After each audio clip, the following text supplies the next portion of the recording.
Muy bien, comenzamos entonces nuestras actividades, como les decía, viendo nuestra última técnica, que son las encuestas.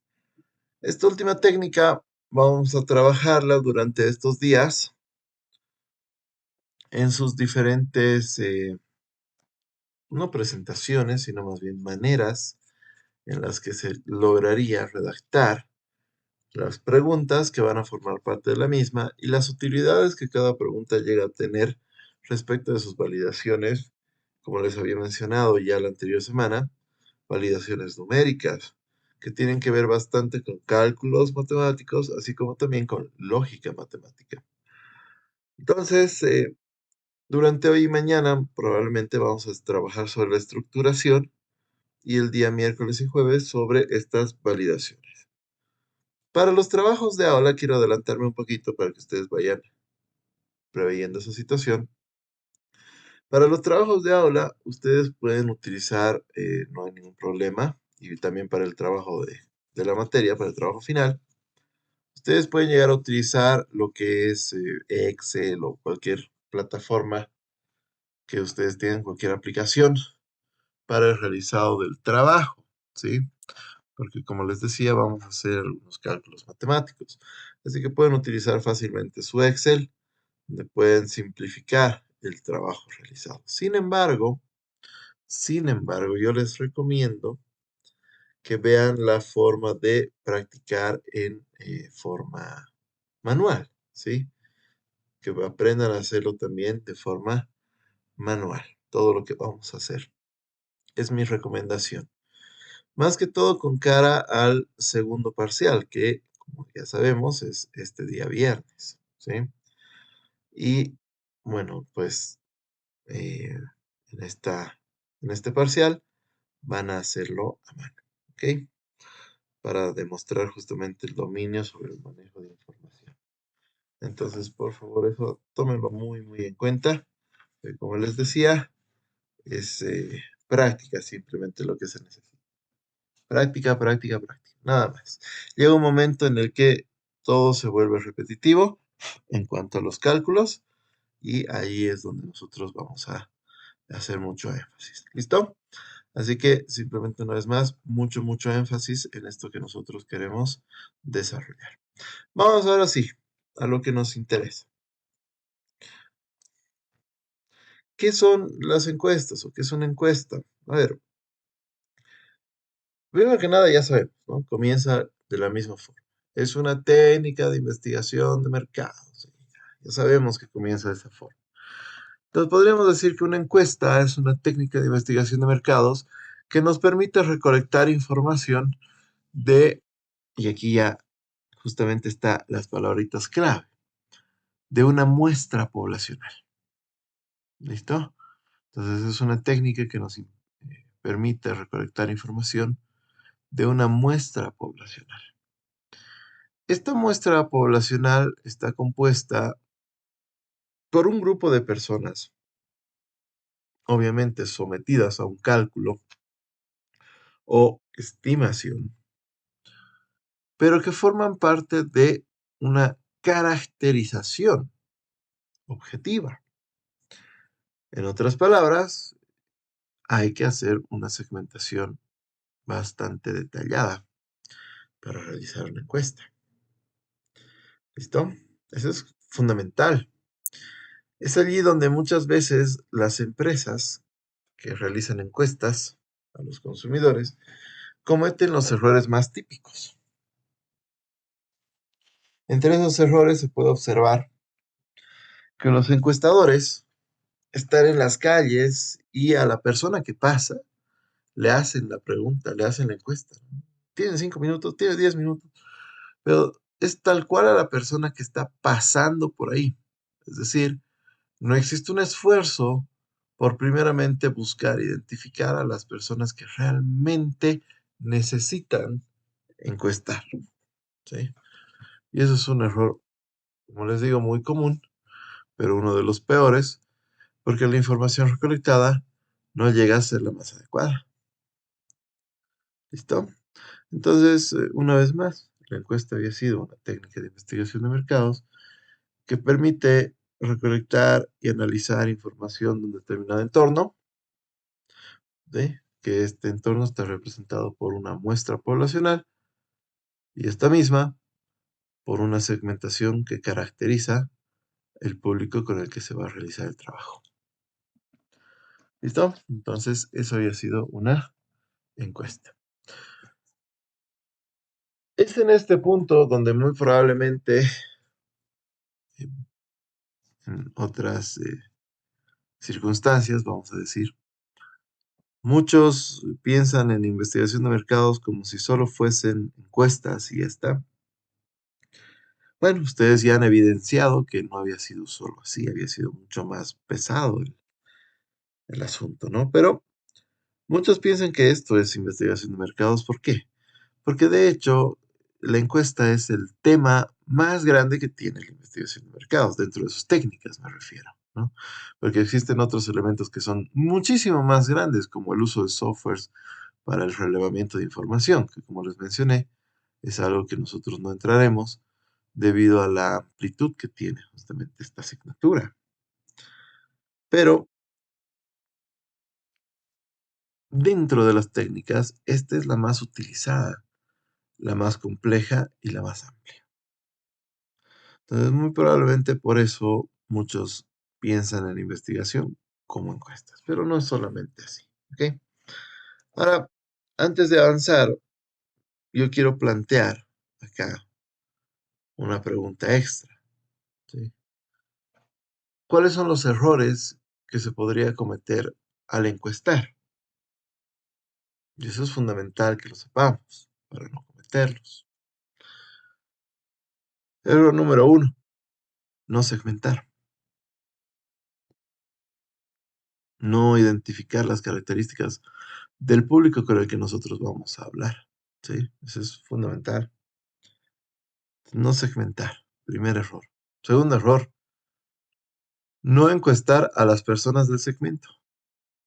Parece obvio, pero créanme, no lo es. El segundo error fuerte que tenemos es que las encuestas no las aplicamos a esas personas a quienes hemos segmentado. ¿Ok? Entonces, segundo error. Tercer error, no hacer pruebas respecto del cuestionario.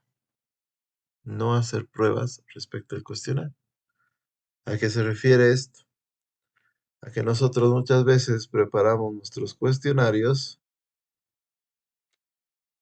sin hacer pruebas de entendimiento, redacción, composición, sin verificar que las personas entiendan lo que estamos diciendo, ¿sí? No hacemos las diferentes pruebas que nos permiten determinar si nuestro trabajo es entendido o no, si las personas entienden o no lo que queremos transmitir, ¿ok? Entonces, ese es uno de los errores más comunes también que se cometen. De pronto entonces salimos con un cuestionario, le hacemos una pregunta al público y el público no tiene idea a lo que nos referimos y termina respondiéndonos algo que tal vez ni siquiera estaba planeado que nos responda.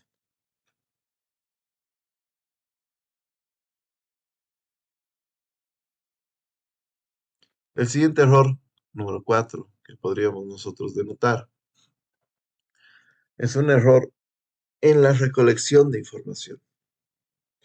Muchas veces este error se da claramente por el público, pero también es un error que se da a partir del encuestador que está recolectando la información o del analista en todo caso, ¿sí? Cuando es un error por parte del público, se refiere principalmente a que las personas a quienes nosotros estamos encuestando a veces no tienen tiempo, no tienen ganas o se aburren, pero no nos lo dicen. Así que llenan la encuesta como sea, con el primer dato que venga a la mente, ¿sí?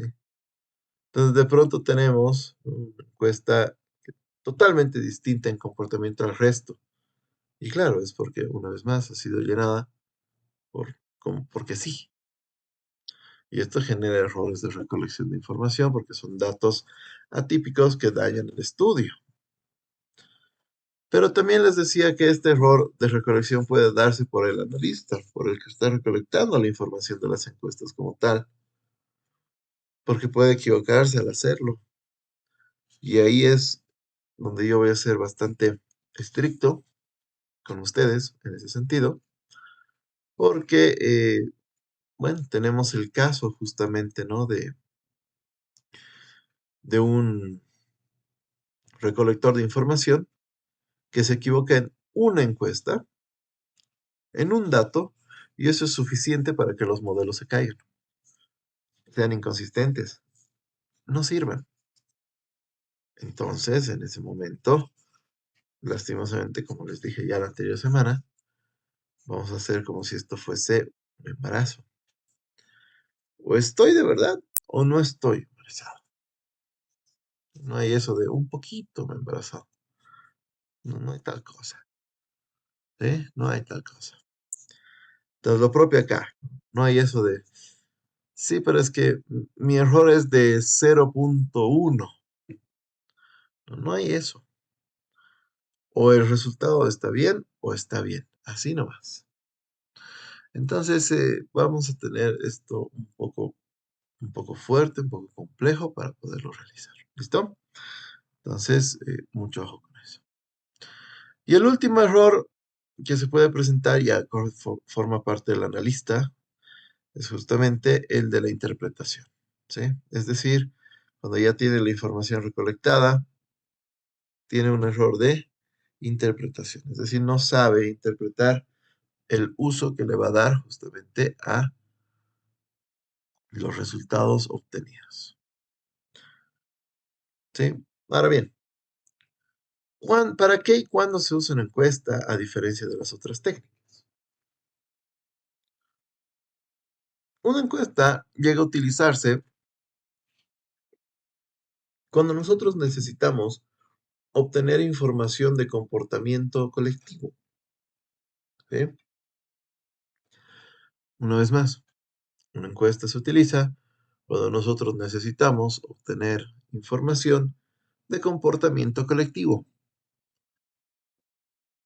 Esto implica que nosotros no vamos a ir al mercado pretendiendo, por ejemplo, en una encuesta que las personas nos coloquen sus nombres. No nos interesa. La edad, ¿qué pasa con la edad? ¿Qué pasa con el género, digamos? La profesión. ¿Son parte de una encuesta? Sí, son parte, pero son información adicional que generalmente se utiliza ¿para qué? Para verificar si las personas forman parte del grupo, del segmento. Nada más, ¿sí? Nada más. Para eso se utiliza. En cambio, otras técnicas como la entrevista o el grupo focal, la observación, la revisión documental y la comparación, expresan abiertamente al sujeto investigado, debido a que son personas con las que se trabaja de manera directa y que su información es muy importante porque su opinión es validada para nuestros ejercicios de investigación. En cambio, en una encuesta no. Al ser masiva, no nos interesa con quién estamos hablando, simplemente que pertenezca al segmento y nos pueda dar la información que nosotros estamos solicitando. Nada más. Por lo tanto, una encuesta, una vez más, se utiliza para obtener información de comportamiento de un determinado mercado de forma masiva. ¿Ok? De forma masiva.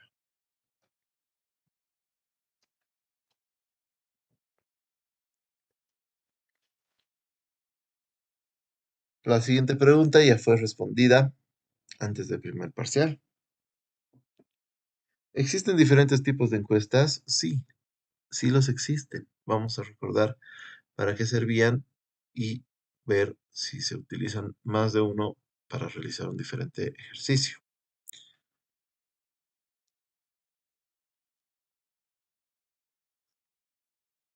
El primero de ellos, la encuesta piloto. Una vez más, este es confundido usualmente con un sondeo. Y personas que no han estudiado la investigación de mercados como una especialización, es muy común que de pronto se confundan entre una encuesta piloto y un sondeo. Es muy común. Incluso en docentes profesionales de metodología de la investigación, es muy común que en sus tesis, por ejemplo, a los estudiantes, porque esto ya no pasa en el mercado laboral, a nivel académico. Es muy común que a nivel académico, docentes de metodología les digan, pero haz una encuesta piloto para ver el comportamiento del mercado y luego recién haces tu encuesta. Es muy común escuchar eso. Y es que en realidad es una aberración. Una encuesta piloto no es lo mismo que un sondeo. Si recordamos lo que habíamos hablado, como les decía antes del primer parcial, una encuesta piloto es un cuestionario aplicado a un grupo selecto de personas con una finalidad que es justamente verificar el funcionamiento de la encuesta dividido en estos tres aspectos: el entendimiento del texto, la redacción y unificación al objetivo y la comprensión del público. ¿Sí? Es decir, la encuesta piloto se utiliza simplemente para ver si el cuestionario está bien hecho o no. Nada más. No nos interesa los resultados obtenidos a través de una encuesta piloto. No nos importa si, por ejemplo, voy a tomar 10 personas para hacer una encuesta piloto. No me va a importar si de las 10 personas el 60% le gusta el rojo y el 40% le gusta el azul. No me interesa, porque esta encuesta piloto se la realiza justamente a un grupo tan pequeño de personas que sus resultados no son relevantes. No me interesan, como les decía. No me interesan. Estos resultados justamente se van a aplicar ¿a qué? A mejorar el cuestionario, a que cada una de las preguntas esté vinculada con el objetivo, a que cada pregunta sea entendible para las personas que van a ser encuestadas, es decir, el lenguaje utilizado. Que cada una de las preguntas no contradiga a otra, si es que es el caso. A veces es común que en una encuesta nos contradigamos, porque escribimos tantas preguntas como si nosotros no estuviésemos formulando una lógica de comportamiento. Simplemente ponemos preguntas por poner. Entonces, no, hay que verificar que esté dividido en ciertas partes específicas el trabajo, el cuestionario, me refiero, que cada una de estas sea correctamente entendida y tenga una utilidad muy particular. ¿Listo? Entonces, mucho cuidado con esa situación. Esa es una encuesta piloto, para eso sirve.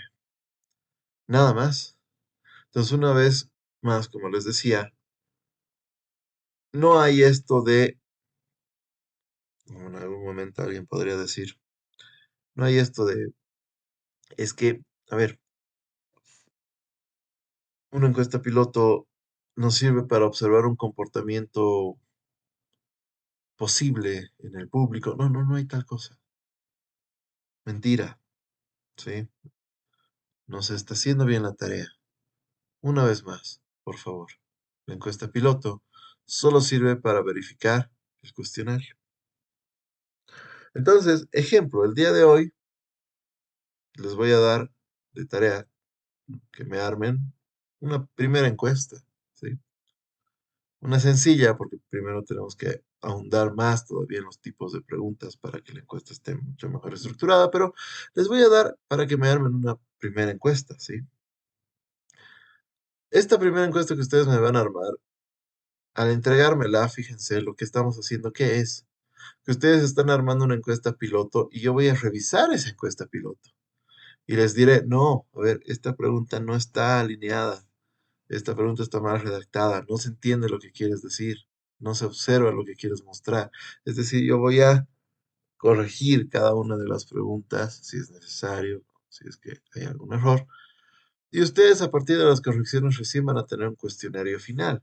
Entonces lo que ustedes van a trabajar, por ejemplo, hoy día se llama encuesta piloto, donde quién es su sujeto investigado, el que está revisando, soy yo, una única persona. ¿Se puede hacer eso? Claro que sí, se puede, ningún problema. Pero obviamente es más ideal que ustedes puedan mostrárselo al público que forma parte de su segmento. ¿Por qué razón? Porque, por ejemplo, me lo muestran a mí, yo se los corrijo y se los devuelvo. Pero ¿será que yo soy parte del grupo segmentado que ustedes van a trabajar? Tal vez no. Yo les voy a corregir en base justamente a mi especialidad. Pero no necesariamente quiere decir que mi palabra es ley, ¿no? Tal vez yo no entiendo, pero sí lo entiende su público objetivo. Entonces, después de las correcciones que yo les haga hoy, ustedes tienen la obligación, esto no es voluntario, la obligación de encuestar a unas cuantas personas, 5 o 6 personas, que forman parte de su segmento, para terminar justamente de verificar que las preguntas estén correctas, que no falte nada. También pueden solicitar, por ejemplo, una sugerencia a estos públicos para ver cómo podrían estructurar esta situación. Entonces, no hay ningún problema, pueden hacerlo. ¿Ok? Entonces, esa es la forma de. Eso es una encuesta piloto. ¿Cuántas personas? A veces es la pregunta. Bueno, como les decía, es un grupo reducido de personas. Puede variar desde una hasta unas 10 tal vez. Más no tendría mucho sentido porque al aplicar este cuestionario, la idea es buscar a un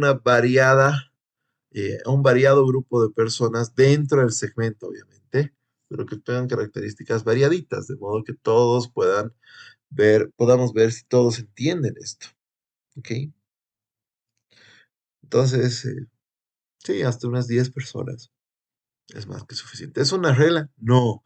¿Pueden hacerlo si gustan a 50 personas? Sí pueden hacerlo si quieren a 50 personas una encuesta piloto, pero ya carece de toda lógica. ¿Por qué? Porque una vez más, si la naturaleza de mi trabajo es solamente revisar la estructura del cuestionario, no tiene sentido perder tanto tiempo, perder tanta plata, porque obviamente es tiempo lo que estamos perdiendo y el tiempo es dinero en una empresa. Entonces no tiene sentido perder tanto tiempo, tanto dinero, tanto recurso, vamos a decir. ¿Ok? Porque además esa es la otra condicionante. Tiene que ser realizada en un corto periodo de tiempo, un día, con suerte, menos. En un mismo día debería realizarse esta prueba, corregirse las preguntas y tener el cuestionario final. En un día.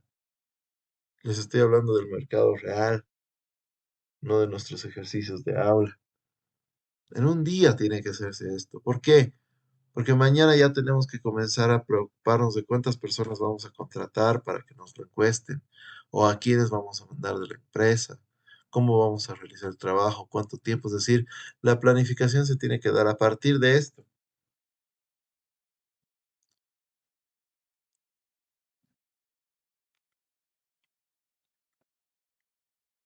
Aquí está justamente la contraparte, la confusión.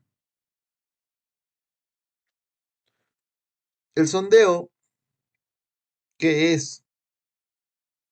Es un cuestionario que se utiliza para recolectar información del mercado. Es decir, que con este cuestionario aplicado, yo ya recolecto información. Las personas que van a responder a un sondeo, que forman parte obviamente de un segmento, eso es innegable, ya me están dando pautas de cómo funciona el mercado. Entonces podríamos tal vez decir, en palabras un poco más sencillas, que un sondeo, ¿sí? Que un sondeo es, ¿sí? Una manera descriptiva de observar el comportamiento del mercado. Descriptiva, no conclusiva ni analítica, descriptiva. ¿Por qué? Porque el sondeo también se realiza a un grupo relativamente pequeño, controlado de personas, y no hacia una muestra poblacional. Ejemplo, yo puedo hacer un sondeo a 20 personas. Yo puedo hacer un sondeo a 90 personas. ¿Ambos son sondeos? Sí. ¿Ambos tienen resultados analizados? Claro que sí. Pero el análisis, una vez más, es descriptivo, no conclusivo. ¿Qué quiere decir esto? Que lo que yo estoy analizando con un sondeo es un comportamiento inicial, es decir, es un acercamiento al comportamiento colectivo. Que eso quede, por favor, chicos, muy, muy claro. El sondeo es un acercamiento a un comportamiento colectivo. Pero no podemos, bajo ninguna circunstancia, utilizar los resultados de un sondeo como para describir un comportamiento colectivo de manera precisa. ¿Por qué?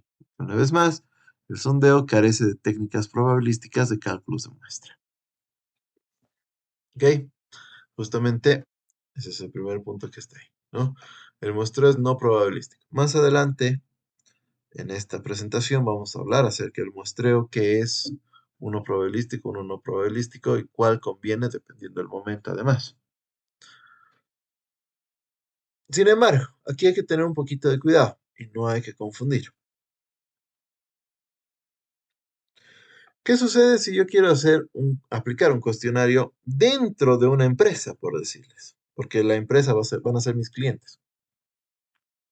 Pero la empresa tiene, por decirles, 15 trabajadores. Si yo le aplico la encuesta a estos 15 trabajadores, o perdón, el cuestionario a estos 15 trabajadores, es sondeo, es encuesta. ¿Qué es? ¿No? Ya se presenta la confusión ahí. Aquí tenemos que tomar en cuenta nosotros un punto muy importante. El universo de estudio, ¿sí? Algo que lo han trabajado en la materia de estadística. El universo de estudio, perdón, es la composición del grupo de personas afín al estudio que nosotros queremos realizar. ¿Listo? Es el grupo afín al estudio que queremos realizar. La composición total a nivel poblacional respecto del estudio que nosotros queremos realizar. Entonces, si vamos a encuestar a estos 15 trabajadores, porque la empresa solo tiene esos 15 trabajadores, no se llama sondeo, pero es un grupo pequeño de personas. Sí, pero tampoco estamos realizando un cálculo de muestreo. Sí, yo sé, pero están trabajando con toda la población. Y como están trabajando con toda la población, no es un sondeo. A eso ya se llama censo. La característica del censo, si nos acordamos la explicación que dimos en clases previas, es que se realiza a un grupo total de población investigada, independientemente de su tamaño. Yo puedo hacer un censo empresarial, que es justamente aplicar un cuestionario a toda la empresa, como puedo hacer un censo nacional, como lo que vamos a tener aquí en Bolivia. Un censo aplicado a más de 10 millones de personas, un cuestionario aplicado a más de 10 millones de personas. ¿Qué fines tienen? Ahorita vamos a hablar de eso. Primero nos centraremos en esto del sondeo. Entonces, se llama sondeo cuando nosotros tomamos a la población, ya sea pequeño o grande, y la particionamos a nuestro parecer, sin calcular nada. Ejemplo, en la empresa hay 50 trabajadores, pues no me interesa hablar con los 50. Voy a aplicar el cuestionario a la mitad, ¿sí? Voy a aplicar el cuestionario solo a la mitad. Entonces ahí ya estoy aplicando un sondeo. Ahora, ¿qué pasa si yo les digo que voy a aplicar un cuestionario de los 50 a 45 trabajadores?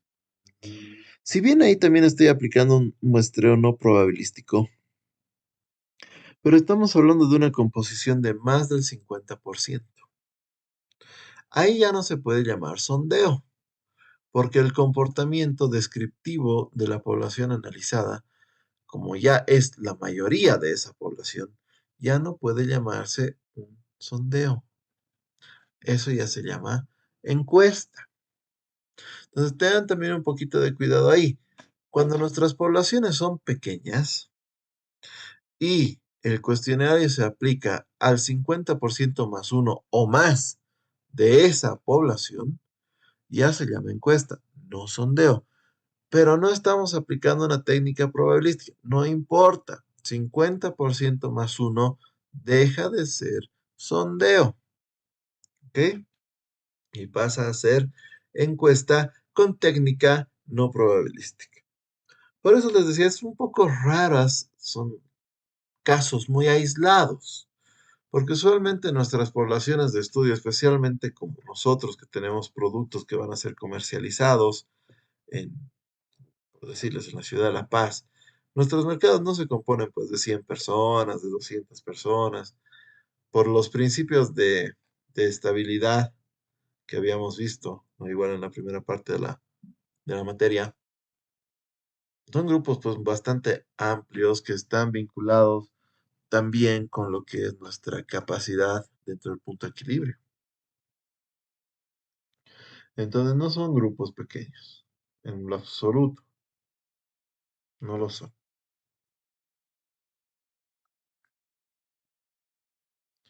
¿Ya? Entonces cuidado con eso. Simplemente recuerden esto que les acabo de mencionar.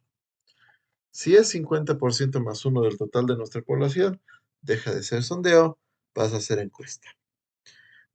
Pero si no se cumple esa característica, seguirá siendo entonces simplemente sondeo. ¿Ok? Cuando no utilizamos una técnica matemática.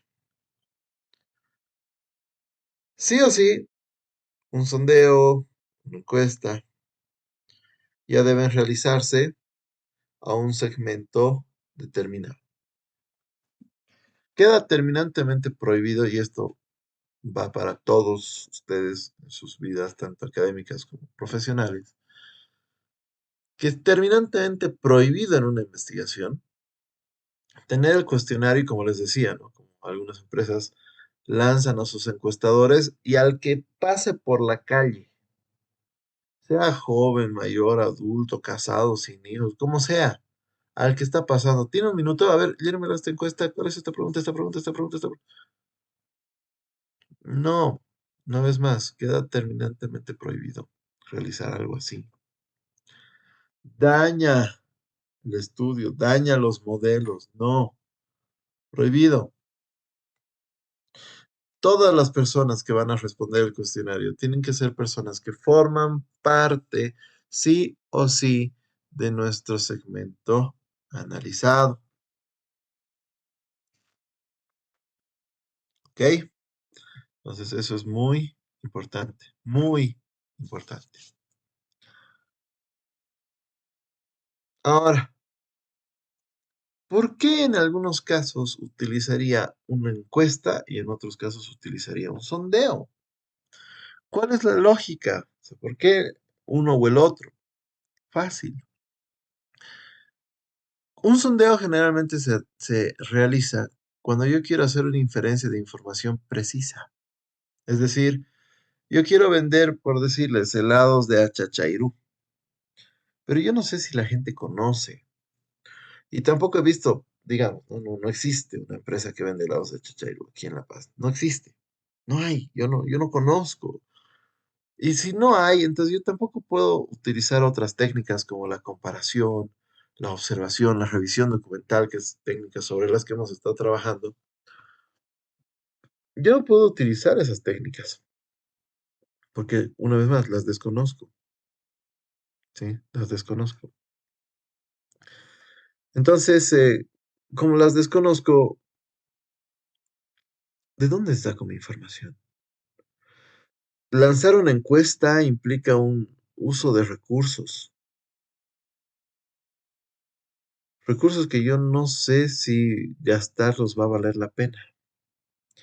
Entonces, usualmente el sondeo se utiliza justamente para tener un primer acercamiento al entorno y ver si valdría la pena aplicar en su totalidad la encuesta a todo un grupo de personas dentro de un muestreo poblacional.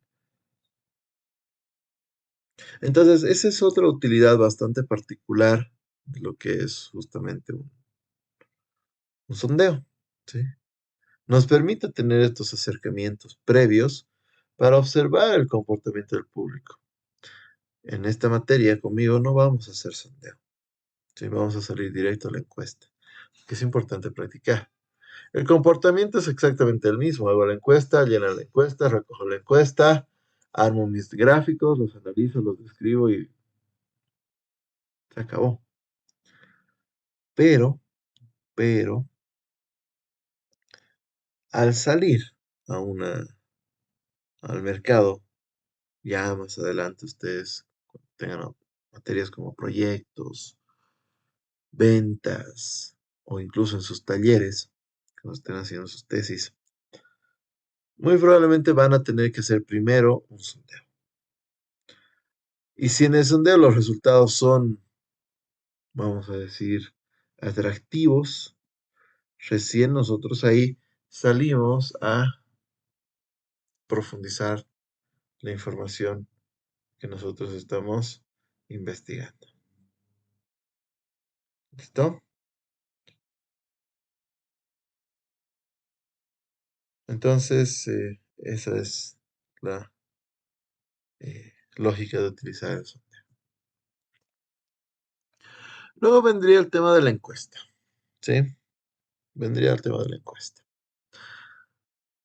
Acá ya sí es todo lo que hemos estado hablando. Se trabaja con un muestreo probabilístico. Es muy raro el caso en el que se utiliza un no probabilístico, pero eso implica que hay que trabajar con una cuantía bastante alta de personas, ¿no? Ejemplo, yo les digo, chiquen, apliquen un cuestionario a 400 personas. ¿Eso es sondeo o es encuesta? Es encuesta. ¿Por qué? Porque la cantidad es sumamente alta. ¿A partir de cuánto se considera una encuesta, digamos, para obtener un comportamiento relativamente estándar? De 200 a 240 encuestas para arriba, ¿sí? Desde ahí se considera el ejercicio completo. De 200 hacia abajo, usualmente se llega a considerar que es solamente un sondeo, ¿ya? Excepto los casos que les he dado donde nuestra población es reducida. Ahí aplican esas reglas del 50% más uno, o de aplicarlo a todos y se vuelve un censo, digamos, ¿ya? Pero aparte de esto, las otras situaciones funcionan de esa forma, ¿ya? Entonces, eso por favor para tomarlo muy en cuenta.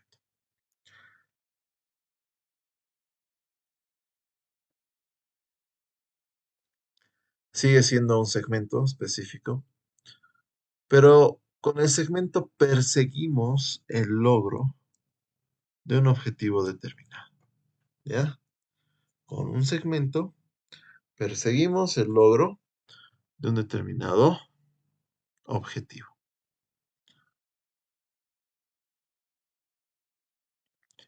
Y finalmente, los resultados que nosotros obtenemos a partir de una encuesta son resultados concluyentes. ¿Qué quiere decir?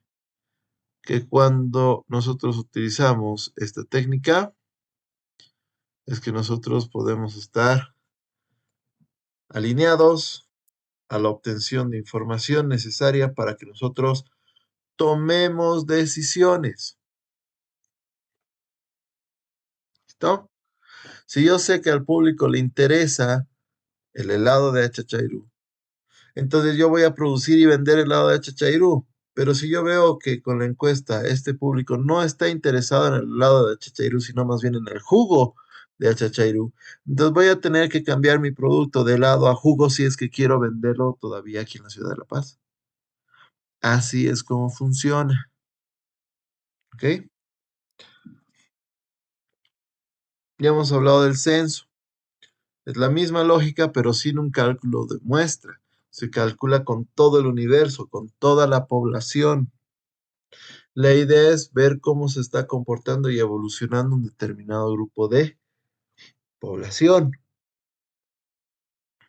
Y generalmente se utiliza el censo para una redistribución de recursos, ¿ok?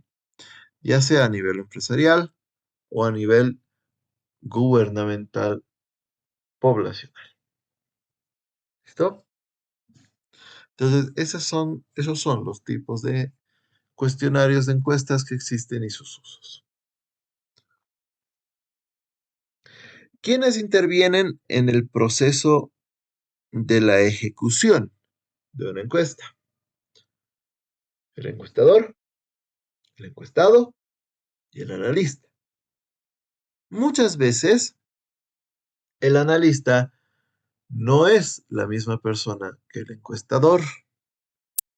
Usualmente empresas, especialmente cuando tienen muestras muy grandes, contratan personas para encuestárselos. Como no necesitan saber hablar, expresarse bien, tener buena oratoria, nada de estos encuestadores, simplemente necesitan darle la hojita a las personas o en muchos casos, como hoy en día gracias a las plataformas virtuales, ni siquiera ya hay una persona de por medio. Se genera un link y esto se pasa a un montón de contactos a partir de los correos electrónicos, Facebook, chats, WhatsApp, etcétera, para que puedan responder la encuesta. Entonces, usualmente, como les decía, o se hace eso o se contrata personas que nos lo van a encuestar. Entonces, los resultados de estas encuestas, otro trabajador, que muy probablemente sí ya sea de la empresa, va a realizar el estudio a partir de la información recolectada. Y eso es el analista. No siempre es el mismo. Sin embargo, en empresas pequeñas que están comenzando a trabajar, vamos a poner de ejemplo a todos ustedes que están iniciando, digamos, su emprendimiento en la materia, tendrían, por ejemplo, el rol tanto de encuestadores como también de analistas, es decir, ustedes van a realizar la ejecución del cuestionario y al mismo tiempo van a recolectar, analizar la información. Entonces ustedes van a ser encuestadores y analistas, ¿ok? Pero como les decía, en casos de empresas consolidadas, pues generalmente subcontratan. Entonces el encuestador y el analista son personas distintas. El encuestador es el que va a realizar la actividad, ¿sí? Es el que va a tomar los cuestionarios, ya sean físicos o virtuales, y los va a poner en ejecución. El encuestado es el público que va a responder a ese cuestionario, pero tiene que ser público que forma parte sí o sí del segmento. No puede ser cualquier persona, como les dije. ¿Ok?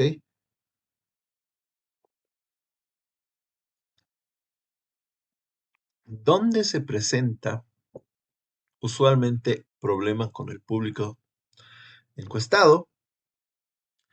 Es mediante las plataformas virtuales. Ahí es donde tenemos el problema. No digo que sea algo malo, sino que hay que saber cómo hacerlo. En unos momentos más les voy a mostrar algunos tipos de preguntas. No todos, existen muchísimos, pero les voy a mostrar los más utilizados, los más lógicos. Pero hay un tipo de preguntas que justamente tienen que ver con el condicionamiento. Y en la parte virtual es muy importante que existan las preguntas condicionadas. ¿A qué me refiero? Adelantándome un poquito. Mi público, por ejemplo, es de jóvenes de 18 a 25 años. Entonces, la primera pregunta de la encuesta es, ¿qué edad tiene usted? ¿No? Y ponerle ahí las opciones. Y hay una que diga, ¿no? Más de 25 años o menor de 18 años. Cuando las personas contestan en una de estas dos opciones, automáticamente la encuesta se acaba.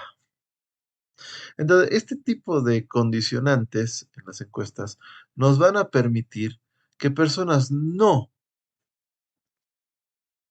cercanas a nuestro estudio nos anden respondiendo. ¿Listo? Personas no cercanas a nuestro estudio nos responden. Y eso reduce drásticamente la posibilidad de encontrar datos erróneos dentro de nuestra investigación. ¿Ok? Entonces eso es muy importante tomar en cuenta. Estas preguntas son claves en el mundo virtual. En el mundo físico se pueden utilizar, por supuesto, pero se supone que ya no deberían ser utilizadas porque la persona que está encuestando no debería estar encuestando a cualquier otra persona que no sea aquella que forme parte del segmento objetivo. Y en esto, una vez más, voy a ser muy, muy insistente. Porque, una vez más, si mi público es de 18 a 25 años, ¿qué tienen que hacer personas de 40 años respondiendo? Ustedes me podrían decir, pero es que es de 18 a 25 años el potencial, pero si una persona de 40 años me compra, lo va a poder consumir mi producto, lo va a poder utilizar, no, no hay ningún problema. Mejor para nosotros, así vendemos más. Sí, obviamente, pero ustedes mismos lo han dicho. De 18 a 25 años es su segmento potencial. Entonces, ¿cuál es la lógica de trasfondo acá?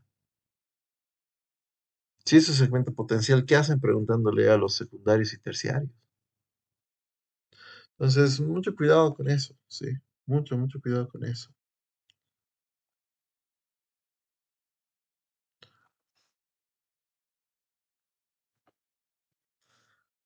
¿Cómo se prepara una encuesta? Veamos las partes que tiene que cumplir y algunos puntos muy interesantes, como el tema del segmento, que no es copiar y pegar el perfil que hemos armado en la primera parte de la materia. Ese era el perfil de las personas que podrían comprar mis productos. Pero dentro de ese perfil hay un subperfil, que es el que vamos a hablar hoy día. A ver, primero, el objetivo de la investigación. O sea, esto ya es algo conocido. Esto ya lo sabemos.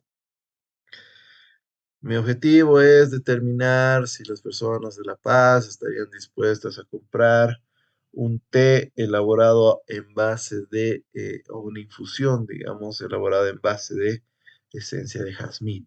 Ya, perfecto. Pero una vez más, y este es un error que sigue habiendo a pesar de las correcciones.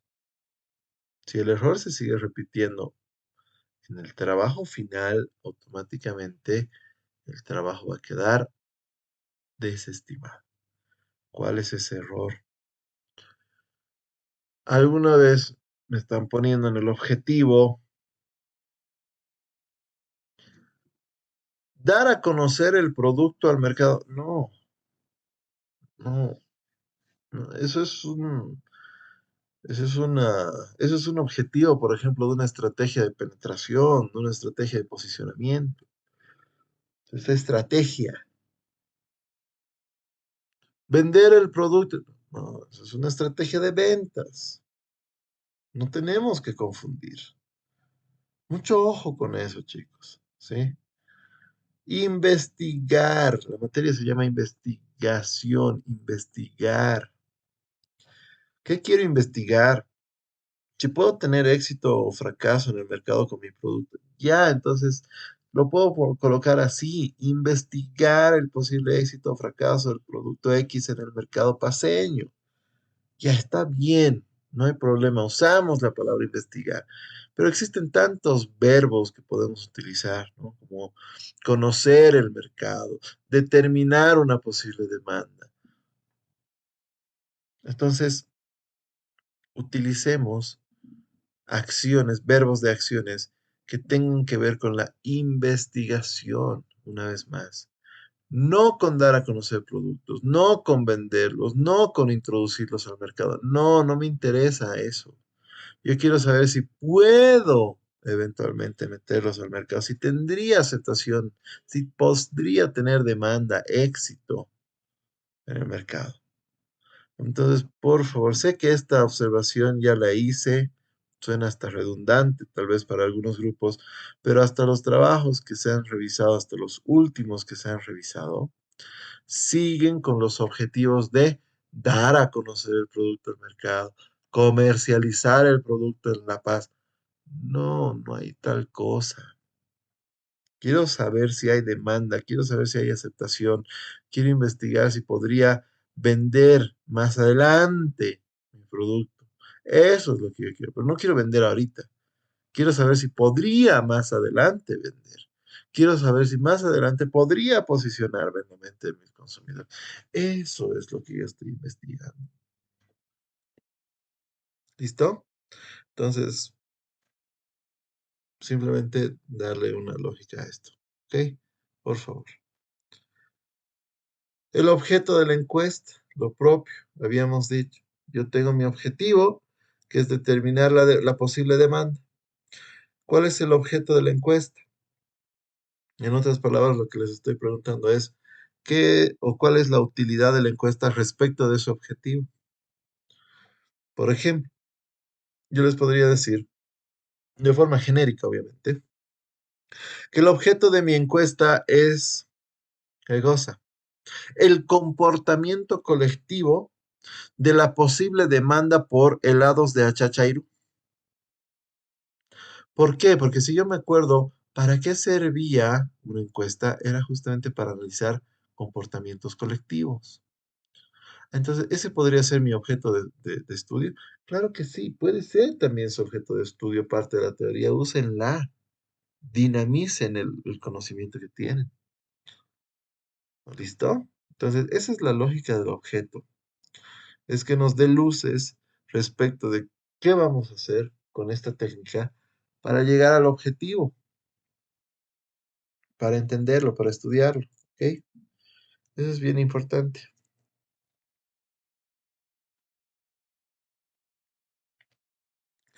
Este es el punto al que yo quería llegar, que es sumamente importante. Los sujetos investigaron. A ver, como les dije, en la primera parte, cuando estábamos haciendo el diseño previo de la investigación, ahora ya estamos en la investigación, ¿no? Pero en el diseño previo hemos hecho una segmentación de mercados. ¿Qué hemos hecho en esa segmentación? A partir de una segmentación geográfica, demográfica, psicográfica, conductual, VALS2, etcétera, hemos nosotros logrado obtener un perfil del público que posiblemente pueda consumir nuestro producto.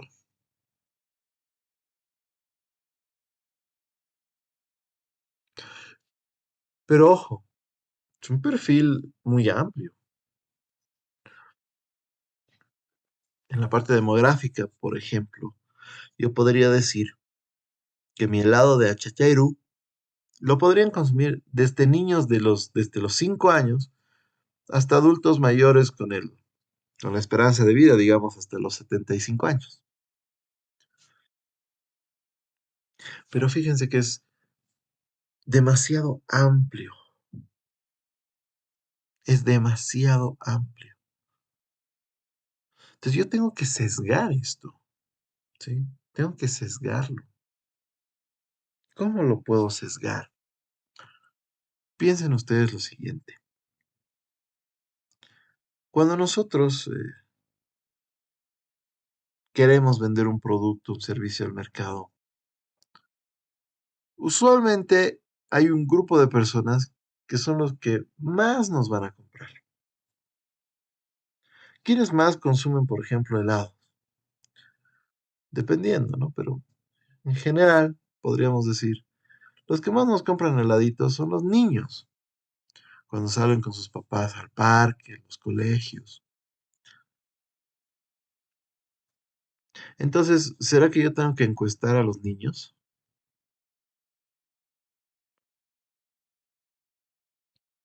¿Hay que encuestarlos? Tal vez sí, tal vez no. Aquí es donde ustedes tienen que usar su lógica. A ver, ¿me conviene más encuestarlos a estos niños o utilizar otra técnica donde yo pueda ver a los niños en su ambiente? Creo que lo segundo es más interesante. Entonces yo podría realizar grupos focales con los niños, obviamente con sus papás presentes, pero grupos focales con los niños para que me puedan hablar más acerca del helado, de su sabor, de su textura, si les gusta o no. Y aquí yo tendría que aplicar la encuesta, obviamente al que les compra a los niños, o sea, a sus papás.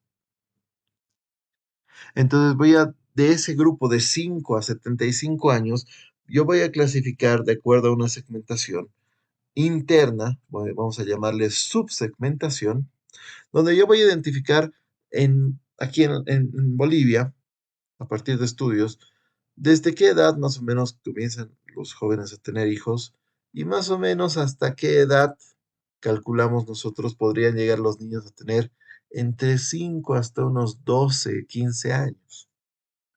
Entonces, ejemplo, hace poco vi un informe que decía que hoy en día los chicos y chicas que están teniendo hijos, nuestra tasa más baja está rondando los 16 años.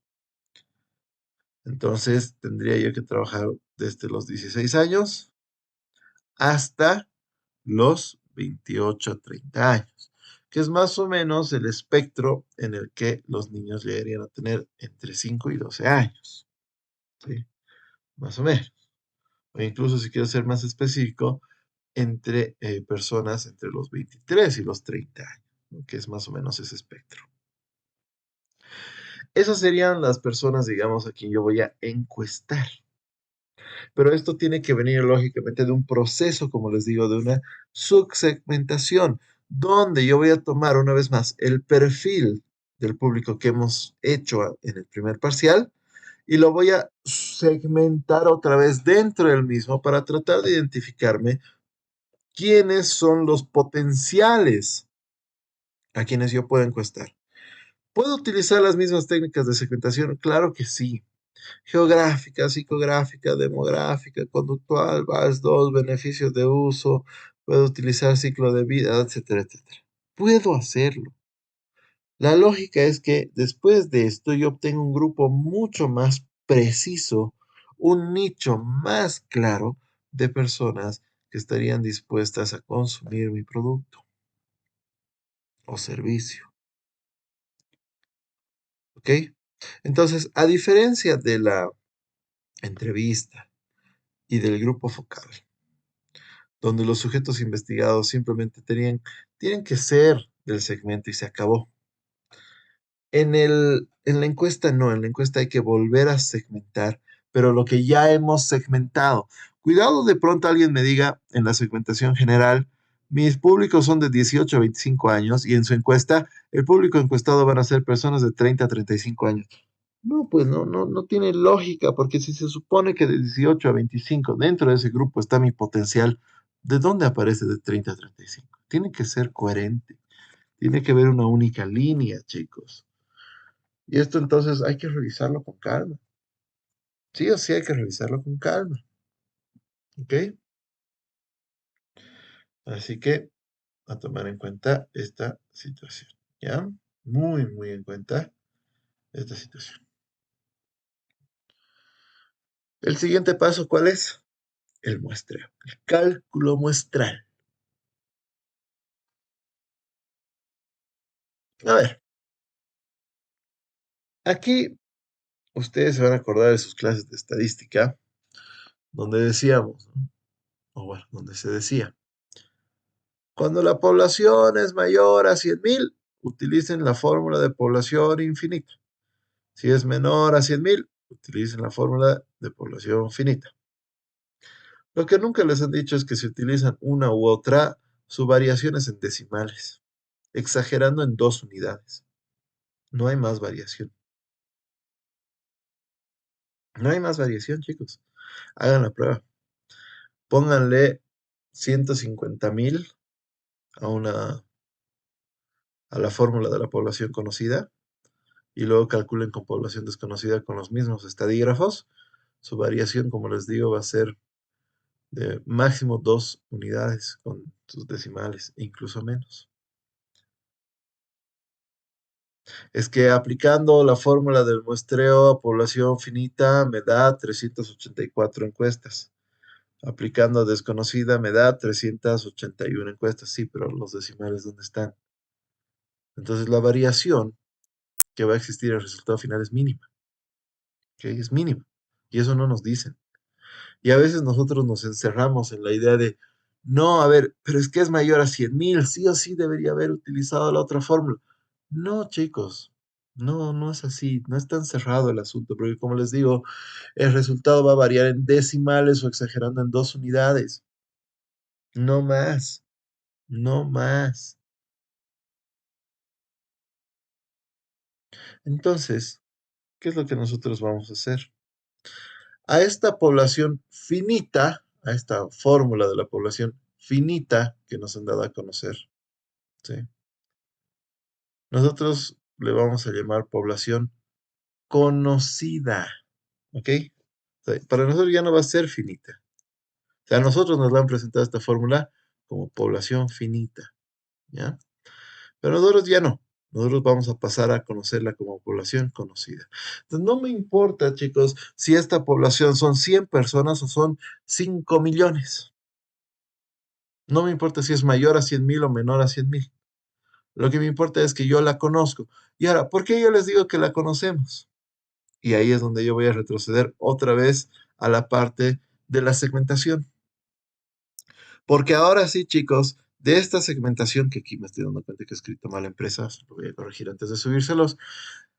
En esta parte de la segmentación, ¿qué tienen que hacer ustedes? Tienen que estratificar. ¿Sí? Lo que hemos hablado en el primer parcial. Con esa información del perfil, personas de 18 a 25 años que les gusta conducir motocicletas, etcétera, etcétera. O sea, con esa información, yo tengo que buscar datos estadísticos para obtener una cuantía. ¿Sí? Es decir, mi población, por ejemplo, se compone de 173,000 pobladores. Estos 173,000, ¿quiénes son? Son los de mi perfil de la segmentación. ¿Ok? Entonces, por favor, esta situación, sí o sí, ya les he mostrado cómo se hace la estratificación. Si algún día nos volvemos a encontrar, como les decía, en la materia de ventas o en la materia de toma de decisiones, ahí yo les voy a enseñar a hacer una estratificación muchísimo más compleja. Pero para la parte de investigación de mercados y estadística, nos basta con entender esta lógica. A ver, tengo mi perfil, con los datos, voy a buscar en el INE, a ver, personas de 18 a 25 años, dice, muy bien, entonces entro al INE, busco. ¿Cuántas personas de 18 a 25 años hay en La Paz? 300,000 personas, muy bien. Ahora, mi producto había sido solo para damas. ¿Cuántas damas hay? El 51%. Ah, muy bien, entonces esas 300,000 personas lo multiplico por el 51% y obtengo solamente a las damas. ¿Qué más dice? No tienen que tener problemas cardíacos. Ah, ya, muy bien. He buscado un informe, por ejemplo, del Ministerio de Salud y dice que en Bolivia, del total de los pobladores, el 5% tiene problemas cardíacos. Entonces, a ese 51% que ya eran mujeres, le voy a reducir también un 5% que son personas que tienen problemas cardíacos. Y así sucesivamente voy a ir buscando los estadígrafos que me van a permitir ir reduciendo poco a poco el perfil segmentado hasta obtener una cuantía que son justamente las personas que están dispuestas a consumir mi producto. Esa cuantía que obtenemos es la que yo voy a introducir aquí a la fórmula. ¿Listo? Esa cuantía es la que yo voy a colocar acá, en la N mayúscula. ¿Sí? Donde la N mayúscula representa justamente a esa población. ¿Listo, chicos? Entonces, no hay eso de, a ver, yo digo, no, quiero vender en La Paz, allá, personas en la ciudad de La Paz, 976,000. Muy bien, yo le coloco aquí 976,000. No, no hay tal cosa. No, no, no hay tal cosa. Eso será pues para alguien que no sabe segmentar. Eso será para alguien que no ha aprendido a hacer una división y clasificación de las características de su público objetivo. Pero ustedes ya lo saben hacer. Entonces, cuidado, chicos, estén utilizando así datos como vengan. No. En esta segmentación, como les digo una vez más, ya me tienen que hacer este proceso de estratificación para obtener esta cuantía. Ojo con eso. ¿Sí? Lo que vamos a hacer hoy día es eso también. Entonces me van a inferir esta cuantía. Cosa que, como les dije, no se hace ni en entrevista, ni en grupo focal. No, no es necesario hacerlo. Pero para la encuesta sí es fundamental, no solo necesario, es fundamental. Un buen ejercicio de investigación tiene este punto. Ahora, ustedes también pueden decirme, en algún momento, tal vez viendo algún libro, algún documento, algún informe, digamos, hemos visto que se aplica el muestreo a toda la ciudad. Sí, claro que sí. Eso es cuando nosotros no conocemos el mercado. Es decir, no hemos hecho un proceso de segmentación bastante profundo. Otra razón, yo quiero investigar a toda La Paz. Toda La Paz me interesa, porque yo voy a vender agua de manantial, digamos. Y el agua de manantial la puede tomar desde el niño que es bebé, desde un bebé recién nacido, hasta una persona que ya está en el rango de esperanza de vida, es decir, toda la población paseña. Y voy a tener una planta gigante donde poder producir tal vez millones de botellas al año. Entonces, ¿me interesa toda La Paz? Claro que sí. En ese caso, sí, yo tomaría la población de La Paz para introducirla en la fórmula del muestreo. Claro que sí. Pero si quiero vender helados de Chachairú, ¿será que tengo lo suficiente como para poner una planta de producción y producir millones de helados de Chachairú? Tal vez ni siquiera exista la materia prima como para lograr algo así. Entonces, por obvias razones, tengo que hacer una subdivisión y subclasificación de mi mercado objetivo hacia un público específico que me va a permitir obtener esta cuantía que posteriormente utilizaré para mi estudio. ¿Ok?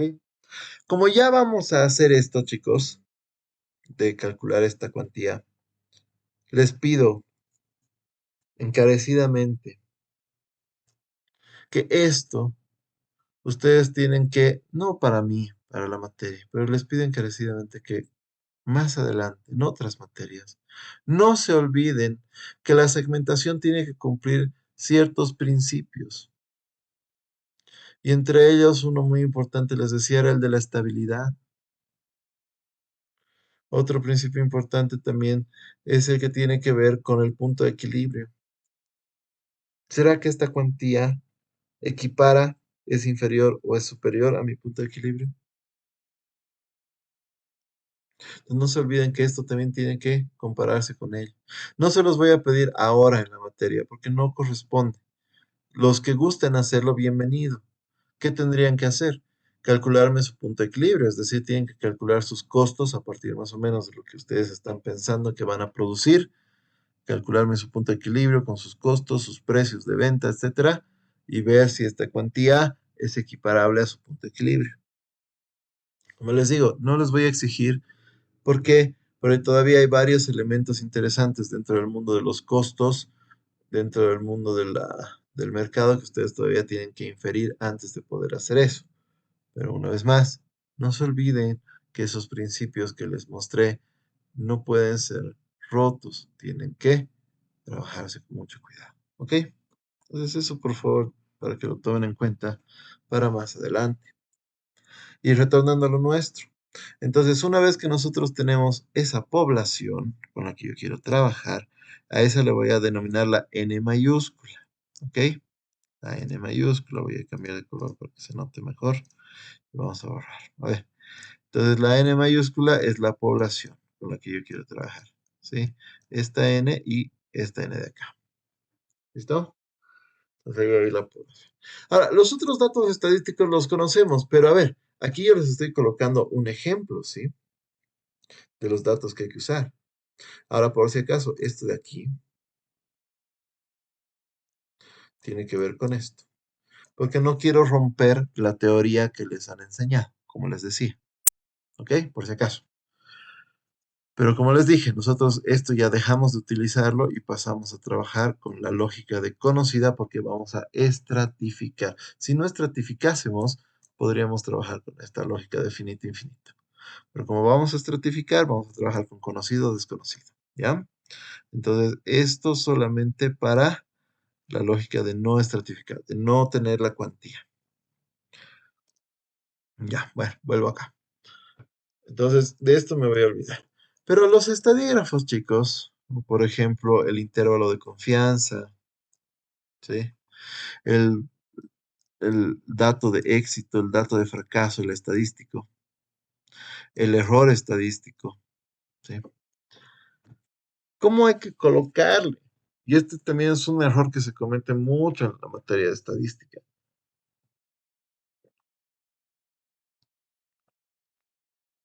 Cuando ustedes lo están viendo, ¿qué les dicen? Tal cual como yo les estoy mostrando en pantalla. P y Q pónganle 50% o 0,5, ¿no? Que es lo mismo. Al intervalo de confianza que a veces le ponen sigma, a veces le ponen K, o sea, eso no nos interesa, chicos. Lo que nos interesa es que este es el intervalo de confianza, ¿ya? Al intervalo de confianza pónganle 95% y en su normal de 1,96. Al error estadístico pónganle 5% y ya está, ¿no? Entonces ya les dan los datos, así como yo les estoy mostrando. Pero ¿de dónde vienen estos datos? ¿Será que hay alguna forma matemática de calcularlos? La respuesta es sí y no, depende de qué estadígrafo, ¿ya? A ver, ¿cómo funciona? Vámonos primero con los errores de éxito y fracaso, ¿ok? Con los índices. ¿Por qué 0,505? Se asigna el 0,5 cuando nosotros no conocemos el mercado. ¿Listo? Si yo no conozco el mercado, existe la misma probabilidad de que los resultados sean favorables, como también la misma probabilidad de que los resultados sean desfavorables. Por eso le asigno el 0,5. Ahora, este dato puede variar, es decir, por ejemplo, P podría ser 0,6 y Q podría ser 0,4. Claro que sí, por supuesto. ¿Cuándo? Pues dependiendo de los resultados del mercado, pero en esencia yo conozco el mercado. Entonces yo podría decir, por ejemplo, yo quiero vender helados de vainilla. Vamos con uno más clásico, un helado de canela. Quiero vender helado de canela. ¿Hay información en el mercado? Por supuesto, hay información. ¿Hay empresas que lo hacen? Uf, formales e informales. Montón.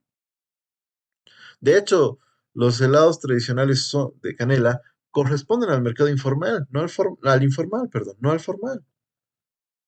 Entonces, hay empresas que lo hacen. ¿Tiene éxito este producto? Por supuesto.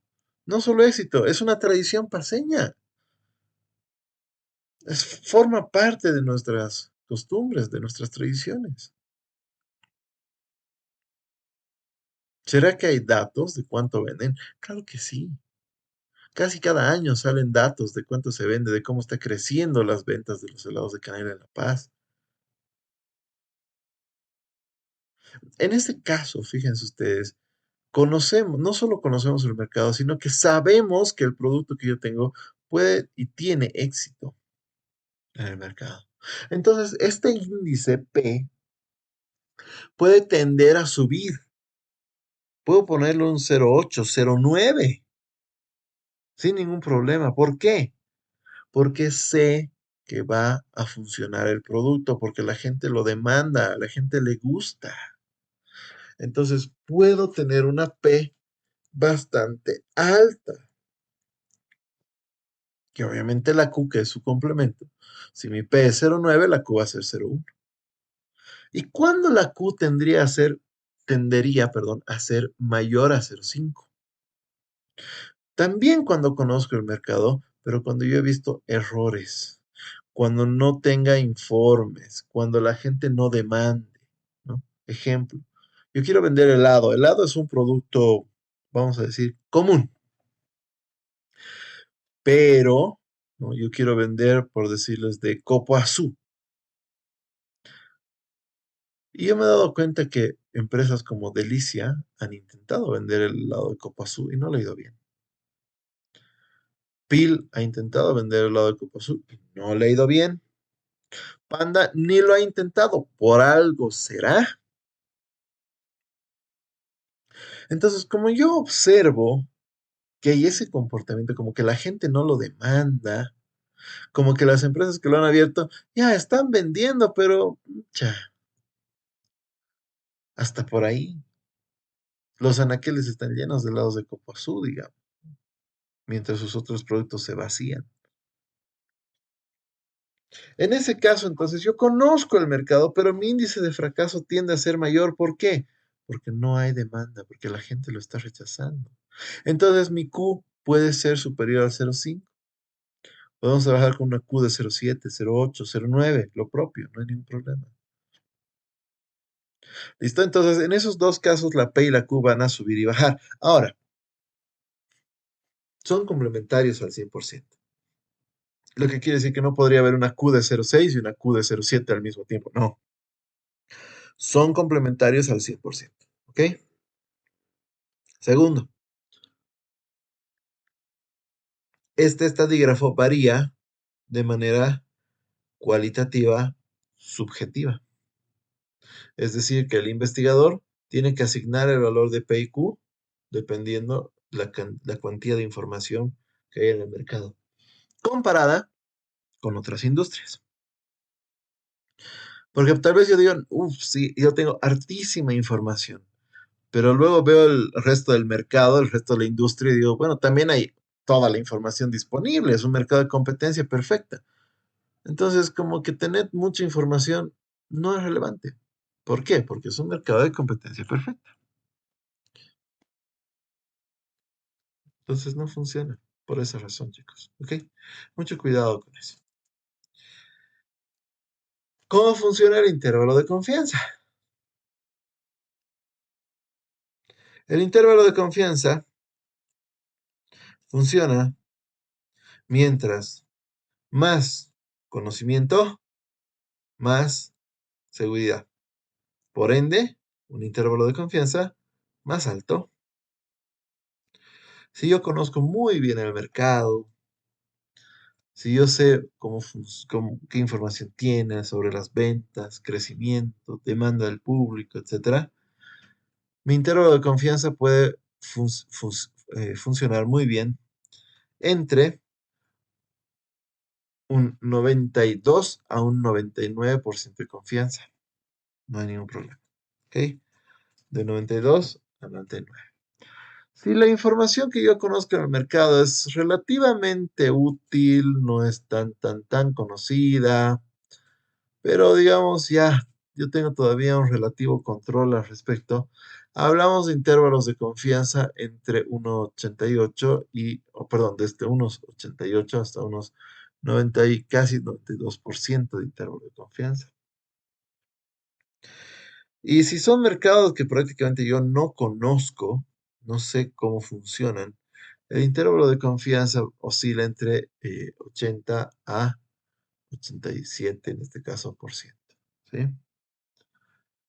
Entonces, ¿eso también es subjetivo del investigador? Sí, claro que sí, es subjetivo del investigador. Entonces, lo único que hacemos, que es, vámonos a tablas de la distribución normal y buscamos a cuánto equivale por ejemplo, 92% de intervalo de confianza. ¿A cuánto equivale?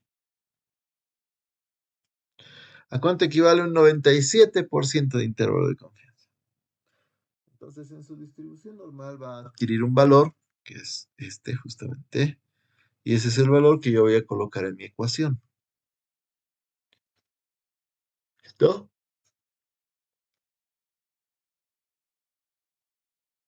Y finalmente el error estadístico. Para fines de la materia, lo propio, porque no me corresponde, yo les voy a decir que el error estadístico es complementario al intervalo de confianza. Entonces, si mi intervalo de confianza es del 92%, mi error va a ser del 8%. Si mi intervalo de confianza es del 99%, mi error estadístico va a ser del 1%. Si mi intervalo de confianza es del 84%, mi error estadístico va a ser del 16%. Es decir, el error estadístico es complementario al intervalo de confianza donde ambos suman 100.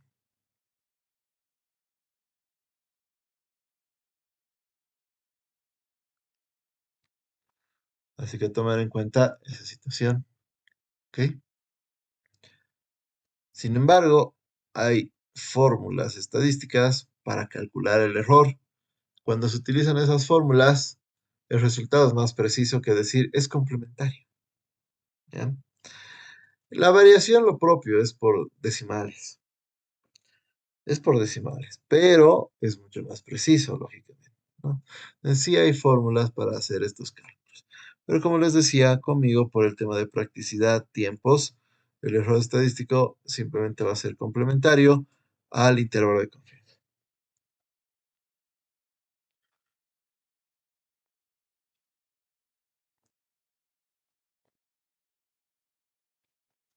La siguiente fórmula es para población infinita, ¿no? Así se los han presentado, como les decía a ustedes. Donde nosotros, ¿sí? Esta lógica de acá es de aquí, ¿no? De población infinita. Pero como les decía, como nosotros vamos a estratificar, entonces esto de infinito junto con su conceptito, chao. ¿Cuándo va a ser desconocida? Cuando yo no tenga datos de estratificación y no conozca o no tenga una idea de cuántas personas podrían existir en el mercado que demanden mi producto. ¿Listo?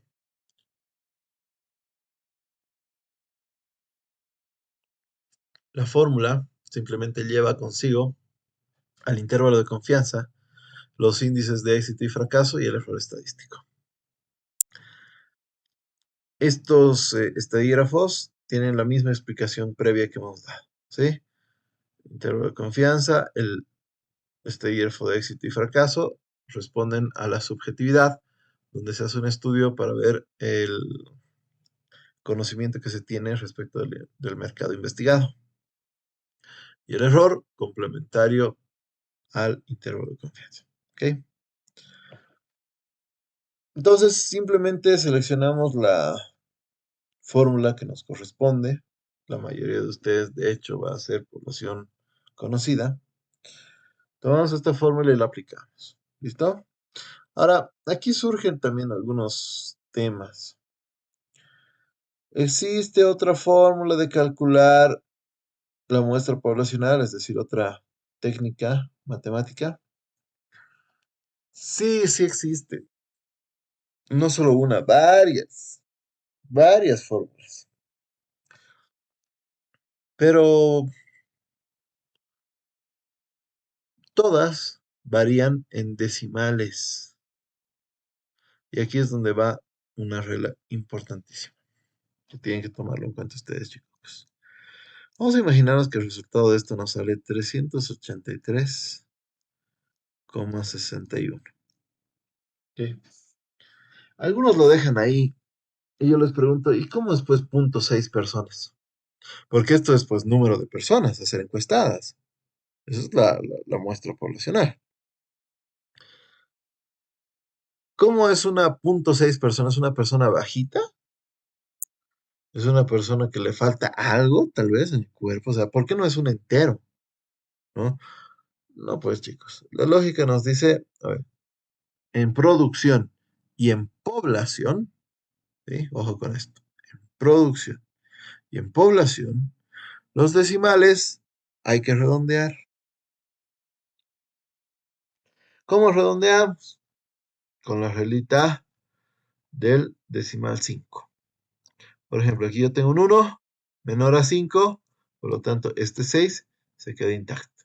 Este 6 mayor a 5, por lo tanto provocaría que esto cambie. Nuestra población serían 384 personas. ¿Listo? 384 personas. Pero, ¿qué pasa?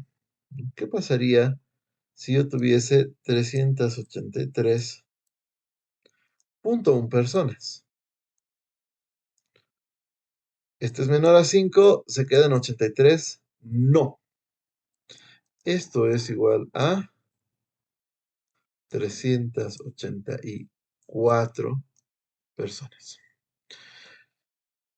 ¿Pero por qué? Por eso les decía, esta es una regla que solo se da en producción y en población. Cuando nosotros queremos calcular dinero, y yo les digo, redondéenme, ¿no? A ver, ¿cuáles son sus costos fijos? No quiero decimales, redondeen sus costos fijos. ¿Cómo se redondea? Respetando la regla del mayor menor a 5 o igual a 5, ¿no? Pero en población o en producción, van a tener ustedes una materia también relacionada con el mundo de la producción. Y ahí les van a decir, a ver, calculen cuánto van a producir en el año. Y luego de aplicar sus fórmulas, muchas veces sale con decimales, ¿no? Y dicen, a ver, este año yo voy a producir 500,000.63 unidades de helado de achachairo. O sea, vas a producir 500,000 y vas a vender 500,000. Y ese punto 63, ¿cómo funciona? ¿Es un helado que le vas a pagar un más caso y luego recién lo vas a vender? ¿O cómo funciona? No, por eso no tiene sentido. Pero fíjense algo bien interesante. En producción, chicos, siempre se redondea al inmediato superior. No interesa cuál es el decimal. ¿Por qué razón? Por la lógica del punto de equilibrio.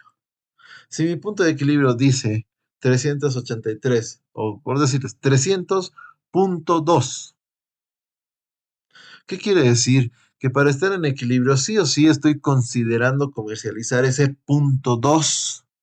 Porque si yo digo de mis 300.2 solo voy a vender 300, ese punto 2 provoca que yo ya no esté en equilibrio y esté en pérdida económica. Entonces, por esa razón, ese punto 2 se redondea al inmediato superior. Y en lugar de vender o producir para vender 300, voy a vender 301 productos. Por esa razón. Eso en producción. Y en población funciona igual. Si yo les digo que gracias a estas fórmulas, lo que nos está diciendo es que esta es la cuantía de personas significativas para que mi estudio tenga validez.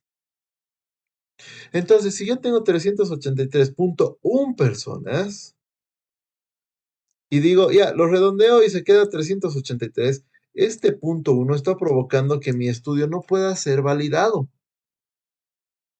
¿Por qué? Porque la fórmula me está exigiendo que ese punto 1 personas sean también encuestadas para que el modelo sea aceptado. Pero yo no puedo entrevistar pues a punto 1 personas, ¿no? No puedo salir a la calle y decirle, a ver, señor, por favor, muéstrame su brazo y a su brazo, ¿no? A ver, brazo, ¿te gusta el helado? No, no, no, no tiene lógica. Entonces yo lo que tengo que hacer, ¿qué es? Redondear al inmediato superior. No me interesa cuál es el decimal. ¿Sí? Por ejemplo, yo puedo tener 2.000001 en producción y en población, esto se redondea ¿a cuánto? A 3. ¿Ok? Entonces no importa cuál es el decimal, siempre al inmediato superior en producción y en población. Siempre. El que me redondee, y ojo con esto, chicos, el que me redondee en mantener, como acá, digamos, les decía, de 383.1 y lo deje en 383, le voy a dar una sanción fuerte. ¿Sí? Prohibido eso, prohibido. Y no es porque sea mi capricho, chicos. Es por lógica simple. Por eso les acabo de explicar la lógica del punto de equilibrio y la lógica de la validación del estudio. ¿Vale? Calculamos nuestra muestra poblacional. Y aquí yo les dejo esto para que lo lean ustedes, no lo vamos a ver ahora, pero son las ventajas y desventajas que se presentan con los muestreos probabilísticos, ¿no? Por ejemplo, hay un muestreo en aleatorio simple, este es el que usualmente se trabaja y es de donde surge este tema de los estadígrafos 0505, población finita, etcétera. Luego vamos a tener un sistemático, ¿sí? El sistemático lo que va a hacer es justamente trabajar intervalos. El estratificado es el que nosotros estamos observando, que la lógica es obtener cuantías específicas respecto de públicos y a partir de ello recién se calcula la muestra. Y esta muestra es una representación pequeñita del grupo más grande, ¿sí? Entonces, de hecho, cuando ustedes revisen esto, se van a dar cuenta que la segmentación, perdón, el muestreo a partir de una estratificación es mucho más eficiente, digamos, que otros, ¿no? Es más eficiente. Pero, digamos, tienen errores como todos, ¿no? Por eso les digo, esto, chicos, se los dejo a ustedes para que lo revisen. Es más un tema esto de estadística, ¿no? No es tanto de investigación de mercados, pero se los dejo ahí para que ustedes puedan echarle una miradita, ¿ya? Ahora, ¿qué sucede si yo no tengo acceso a datos poblacionales? Por alguna razón de la vida, no tengo acceso. He hecho mi perfil, mi segmentación, la he hecho muy, muy bien, muy detallada. Varios grupos de ustedes lo han hecho muy bien sus perfiles segmentados. Pero luego con esos datos o con esa información, yo entro, digamos, a los sistemas de información para buscar justamente información de datos estadísticos y no encuentro, ¿sí? No lo encuentro. Por alguna razón de la vida vamos a imaginarnos, no sé, hay un cambio de gobierno, ¿no? Y no se quiere mostrar cierta información por X situación y lo borran los datos poblacionales, ¿no? De los censos, de los datos estadísticos de la municipalidad, o sea, los hacen desaparecer, como les digo, por razón X. ¿Y ahora qué hacemos? ¿No? Ahí ya se nos presenta el conflicto, porque ¿de dónde voy a sacar datos para hacer mi población, mi estudio? Es en ese momento cuando nosotros recurrimos a las técnicas no probabilísticas. Es el único momento, no es el único momento. A ver, la primera posibilidad es cuando nosotros, como les decía, no tenemos acceso a datos estadísticos poblacionales y por ende no podemos hacer una profundización acerca de lo que estamos estudiando. Punto número uno. ¿Ya? Punto número uno.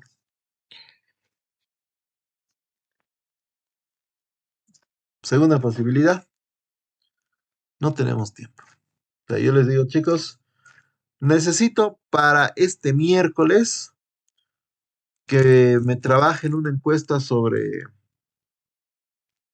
no sé, digamos, la venta de papel higiénico color azul.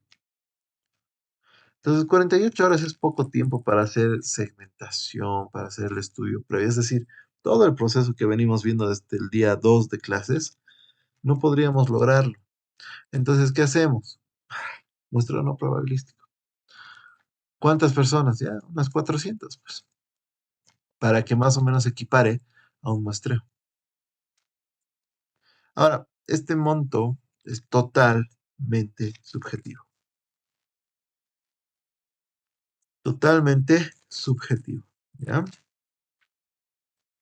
¿A qué me refiero? Que todo lo que nosotros estamos trabajando en cuanto a dar la cuantía no responde a ningún cálculo, sino más bien a la expertise del investigador. Los dos modelos, hay más, por si acaso, ¿ya? Como ya les dije, hay muchas cosas más que temas de practicidad y tiempo no vamos a ver, pero hay otros más. Pero ¿cuáles son los dos muestreos no probabilísticos más utilizados? El muestreo por conveniencia y el muestreo por juicio de expertos. El muestreo por conveniencia generalmente es un tipo de muestreo vinculado a una falta de tiempo, como les decía. No tengo mucho tiempo, no voy a estar haciendo cálculos, buscando datitos, que el estadígrafo, no, son cera. 300 personas, listo. 400 personas, ya, vamos. Ahora, en algunas empresas hacen más de un muestreo y hacen encuestas a miles de personas. ¿Cómo está funcionando en ese caso? Estamos haciendo un muestreo estratificado por conveniencia. Es decir, voy a estratificar y voy a determinar que mi público interesado, digamos, son 120.000 personas. No le voy a aplicar un cálculo muestral a 120.000. Yo voy a decir, ok, estas 120.000, ¿de dónde son? Son de Sopocachi y de Miraflores. Muy bien. 300 encuestas en Sopocachi y 300 encuestas en Miraflores. Así gano tiempo, recursos y tengo resultados más apropiados. Listo. Ese es un muestreo por conveniencia. Pero no hay que confundirlo por el muestreo por juicio de expertos. Existen personas que son muy hábiles en investigación de mercado. Dependiendo la cuantía de la estratificación, más o menos ya sabemos cuántas encuestas hacer. Por ejemplo, si después de mi estratificación yo tuviera unas 400.000 personas como parte de mi público objetivo, yo les diría, genial, mínimo 600 encuestas. Pero es que yo hago el cálculo muestral y me salen 380. Sí, yo sé.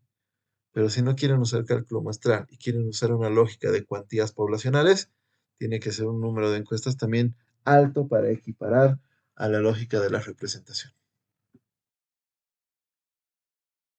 Es muy subjetivo, sí, totalmente, pero así se trabaja. Entonces, cuando uno ya tiene experiencia en investigación de mercados, ya sabe cuántas encuestas debería aplicarse para que el estudio tenga lógica. ¿Listo? Ah, lo propio. Aquí yo les dejo algunos, digamos, temitas para que ustedes se apliquen. Primero, otra vez, su segmentación, luego su estratificación. Con ello, aplican la fórmula. A partir de esto, ustedes van a trabajar una aleatoria simple a partir de una estratificación para la determinación de sus estadígrafos. Aquí les digo, ¿no? A continuación les voy a pasar links de plataformas para hacer esto, ¿no? Pero no se los voy a poner en las diapositivas, sino que les voy a pasar al WhatsApp, ¿ya? Pero, a ver, ojo con esto. Hoy en día, gracias a Google, si ustedes entran al Google Forms, es totalmente gratuito. Les deja hacer varias cosas. Obviamente, no hay nada como una página, una aplicación que está desarrollado específicamente para esto, ¿no? Está específicamente desarrollado para esto. Pero con esto me refiero a la investigación de mercados, claro. Estas páginas nos permiten hacer, pues, el uso de las diferentes tipos de preguntas que las vamos a conocer mañana, ¿ya? Pero sí nos permiten trabajar así a profundidad. Entonces, a ver, si gustan usar Google Forms, chicos, adelante. Si gustan utilizar alguna de las que les voy a pasar, bienvenido. Pero las que les voy a pasar son de pago. Ojo, son de pago. ¿Tienen versión gratuita que ustedes pueden usar? Sí. Pero la versión gratuita, tristemente, les permite solo alcanzar un cierto límite. Por decirles, 100 personas, 100 encuestas. Y si quieres más personas, tienes que pagar ya la versión completa. Sí, yo sé. Por eso les digo. Libre queda para ustedes utilizar alguna de las que les voy a pasar. O utilizar Google Forms, que hoy en día de hecho es la herramienta tope gama, ¿sí? Que todos están utilizando por lo fácil que es gratuita, completa. Como les digo, no tendrá todas las técnicas de preguntas que vamos a ver, pero nosotros con nuestra capacidad, chicos, ¿sí? Con nuestra lógica, con nuestro pensamiento, podemos adaptarlo a un Google Forms, todo lo que vamos a ver. ¿Ya? Entonces depende de ustedes, chicos. Sin embargo, si alguno de ustedes usa otra plataforma, que es libre para ustedes, chicos, hacerlo. Cuidado llegue el trabajo final y me digan, solo me ha dejado encuestar a 100 personas.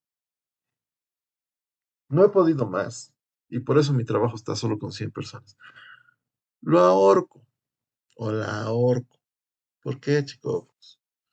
Porque si solo me está dejando encuestar a 100 personas, ¿qué hago? Creo, o sea, duplico el cuestionario y lo aplico a otras 100 personas. Lo vuelvo a triplicar y aplico a otras 100 personas. Lo cuatriplico y aplico a las restantes que me faltan, que podrían ser, digamos, unos 83. Y con eso he logrado mis 383 encuestas. Listo, así de fácil. Si es que solo me deja aplicarle a 100. En ese sentido, una vez más, Google Forms nos ayuda muchísimo porque no tiene límite de personas. Entonces, si ustedes gustan, utilícenme Google Forms, ¿ok? Les voy a pasar, como les decía, algún link de dos, tres posibilidades más que son muy conocidas, como SurveyMonkey, que era, hoy en día ya no, gracias a Google Forms se la ha reemplazado, pero SurveyMonkey era una de las páginas más utilizadas para trabajar investigación de mercados, porque te expulsa datos muy interesantes, bien armaditos, ya con todo, con los gráficos estadísticos. Además, en Google Forms no te deja utilizar gráficos estadísticos que no sea las famosas tortas. En cambio, en otras plataformas como Quest Pro, sí te deja cambiar los tipos de gráficos para el tipo de análisis que queremos hacer, que no es lo mismo trabajar una torta que trabajar barras o gráficos de tendencia. Es igual, mañana les voy a explicar las diferencias de cuándo usar uno y cuándo usar otro. En cambio, Google Forms nos lanza tortas para toditas las preguntas, ¿ya? Ya tiene que ser la expertise de ustedes, chicos, de identificar, a ver, ¿es correcto usar torta para esta pregunta o no? Y si no la es, ya pues armaré su gráfico correspondiente, ¿ya? Entonces, cuidado con eso.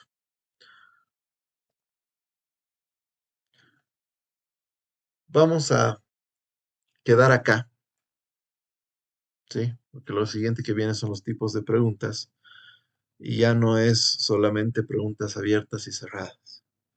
Ya vienen las preguntas de tipo escalar, las preguntas de cuantía de medición, las preguntas de dimensión y cada una de estas con sus subvariantes. Durante mañana, si terminamos esto mañana mismo comenzamos, y de lo contrario, el día miércoles y jueves, vamos a trabajar sobre las validaciones matemáticas de las diferentes técnicas que mañana les voy a enseñar. ¿Listo? Entonces es un poco pesadito.